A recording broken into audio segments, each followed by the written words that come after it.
So far, all the joins we have done are all between different relations.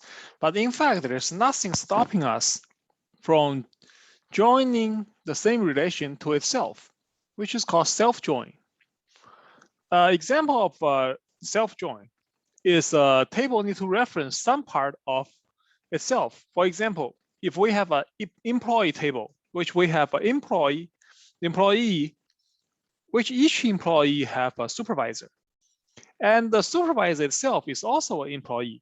So the the precondition for self-join is that one column, a non-key column, is referencing a part of itself.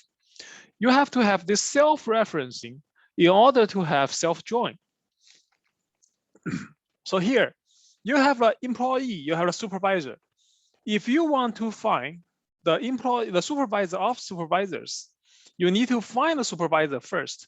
Then, in turn, you find the employee that is supervisor. You need to put the supervisor back into employee. So this is when you need to do, when you can do the self-join. If you, without looking at, let's look at the chart below first, without looking at the SQL. What you are trying to do here is indeed, you are trying to put supervisor into the employee. Put it into the employee column, right?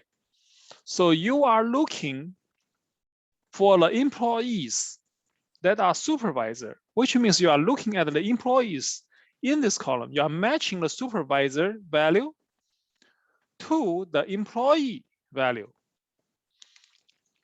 So that's when you have a from one table join another table where you are matching the supervisor to the employee column in another relation. Although here the relations both are the same relation, but when we are trying to join them, we consider them as two separate relations with attributes. They are separate. They are same, but they are separate. Now, as you can see, I have table alias defined, right? I have to use table alias because these two have the same name. If I use a table name, employee does something, it will cause ambiguity. SQL will not be able to tell which employee table I'm referring to. That's why I have to have a table alias. We mentioned that table alias is optional, but in this case, we mentioned that the table alias is optional. You can use the table full name, but when you are doing a self-join, you have to use alias. Otherwise, SQL will not be able to tell which table you are referring to.